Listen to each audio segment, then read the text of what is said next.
নুৰিছা কিচনলৈ স্বাগতম। আশা কৰোঁ সকলোৱে ভালে আছে। আজি মোৰ ৰেচিপিটো হ'ল চাউলৰ গুড়িৰে পিঠা। আৰু চাউলৰ গুড়ি দি পিঠাটো মই কেনেদৰে বনাইছোঁ আজি আপোনালোকক দেখাই দিম। এই পিঠাটো বনাই দেখাই দিম। চাওক পিঠাটো কিমান ধুনীয়া হৈছে।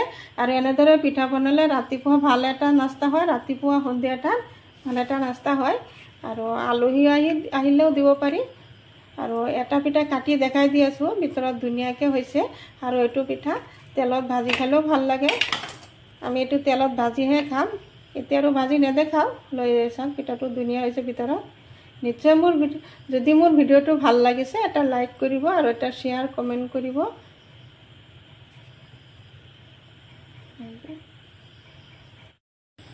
চাউলৰ গুড়িৰে পিঠা বনাবৰ কাৰণে মই এইফালে 1 কেজি শুকান চাউলৰ গুড়ি ল'লোঁ। আৰু চাউলৰ গুড়িখিনি মই ধুনীয়াকৈ চালনীৰে চালি ল'লোঁ। আৰু এতিয়া চাউলৰ গুড়িখিনি অলপখিনি ভাজি লওঁ। একেবাৰে ৰঙা নকৰোঁ, পাতলকৈ অলপ ভাজিম। এইফালে গেছত কেৰাহী বহাইছোঁ আৰু কেৰাহীত দি আছোঁ চাউলৰ গুড়িখিনি। গুটিখিনি চাউলৰ গুড়ি একেবাৰে নিদিওঁ, এইখিনি চাউলৰ গুড়ি মই 2 বাৰত ভাজিম। আৰু এতিয়া হেতাটো দি লৰাই দি আছোঁ। এনেদৰে লৰাই থাকিম, লৰোৱা বন্ধ কৰি দিলে আকৌ তলফালে ৰঙা হৈ যাব। ইয়াতে দি আছোঁ 1 চামুচমান সোৱাদ অনুসৰি নিমখ। নিমখখিনি চাউলৰ গুড়িৰ লগত একেলগত ভাজি দি আছোঁ। নিমখখিনি ভালদৰে হয়, মিক্স হয়।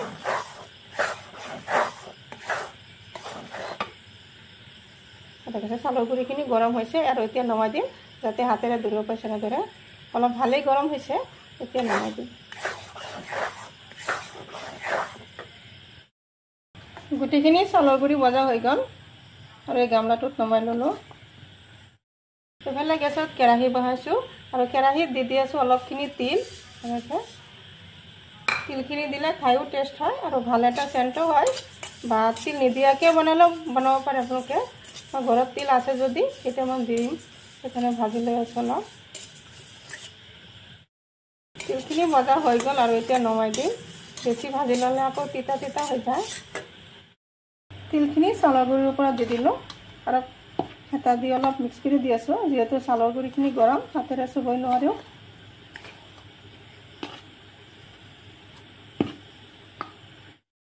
এতিয়া চাউলৰ গুড়িত দি আছোঁ গৰম পানী। পানীখিনি মই উতলাই লৈছোঁ ভালদৰে। আৰু এতিয়া গৰম পানী দি আছোঁ এতিয়া চাউলৰ গুড়িত দি ধুনীয়া এটা ডো বনাই ল'ম। আৰু এতিয়া হেতাটো দি অলপ লৰাই দি আছোঁ।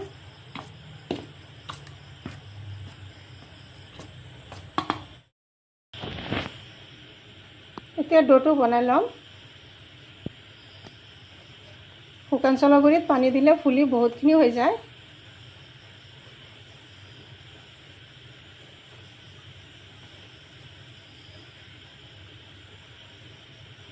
প্ৰথমতে সৰু সৰুকৈ বনাই আৰু এটা গামলাত থৈ দি আছোঁ। যিহেতু ভালকৈ ঠাণ্ডা হোৱা নাই, পিছত একেবাৰে এটা বল বনাম গোটেইখিনি।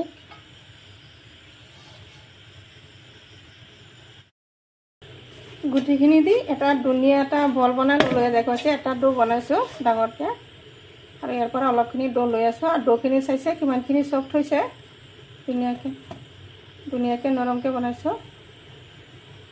অলপখিনি ডো ল'লোঁ, এয়া দেখাইছে।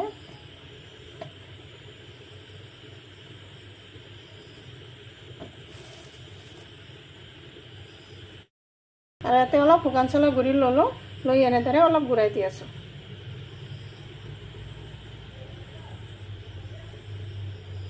আপোনালোকে পাৰিলে 2 হাতেও বনাব পাৰে, 2টা হাতৰ তলত লৈ দেখা পাইছে পিঠাটো এনেকুৱা টাইপকৈ বনাম। আৰু এই ফুটা থকা এই থালটোতেই বনাম, সেইকাৰণে এই থালটোতেই থৈ আছোঁ। ঠিক তেনেদৰে আৰু অলপ ডো ল'লোঁ।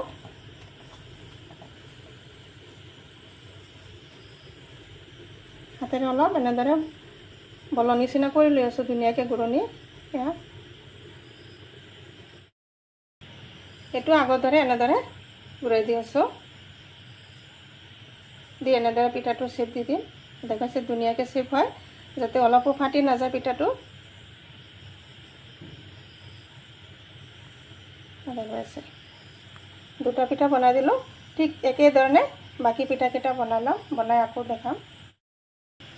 এইফালে কেইটামান পিঠা বনালোঁ আৰু এইফালে এটা বনাই থৈছোঁ। আৰু এতিয়া অলপ ডো আছে, এইখিনিও বনাম। আৰু এতিয়া অলপ বাপত দি দিম গুটিখিনি একেবাৰে বনাই একেবাৰে নিদিওঁ অলপ অলপকৈ দিয়ে আৰু এটা পাতত পানী দি থৈছিলোঁ পানী উতলাইছে আৰু এতিয়া এঠালটো দি দিলোঁ পাতৰ ওপৰত বহাই দিলোঁ এতিয়া পিঠাখিনি এতিয়া এটা ডাঙৰ গামলা দি ডাঙৰ গামলাটো দি ঢাকি দিলোঁ আৰু এতিয়া বাকী পিঠাকেইটা বনাই লওঁ এতিয়া থালটোত গুটিখিনি পিঠা দি দিলোঁ আৰু এতিয়া গামলাটো দি ফাইনালি আধা ঘণ্টাৰ কাৰণে ঢাকি দি আছোঁ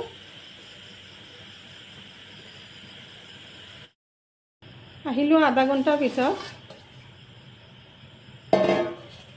এয়া পিঠাকেইটা হৈ গ'ল পিঠাকেইটা নমাই লৈ আহিলোঁ অলপ অলপ ঠাণ্ডা হৈছে আৰু এতিয়া পিঠাকেইটা এই গামলাটোত উঠাই দি আছোঁ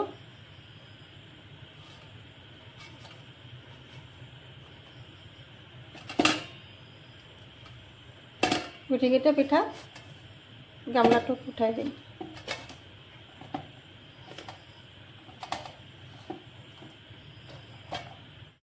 গুটিকেইটা পিঠা এই গামলাটোত উঠাই ল'লোঁ দেখা পাইছে পিঠাকেইটা ধুনীয়া হৈছে নিশ্চয় মোৰ ভিডিঅ'টো ভাল লাগিছে যদি ভাল লাগে লাইক শ্বেয়াৰ কমেণ্ট কৰিব প্লিজ এটা ছাবস্ক্ৰাইব কৰি কাষত থকা বেল আইকনটো প্ৰেছ কৰিব আজি মোৰ ৰেচিপি এইখিনি আকৌ আশা আছে কাইলৈ আৰু এটা নতুন ভিডিঅ' লৈ আহিম থেংক ইউ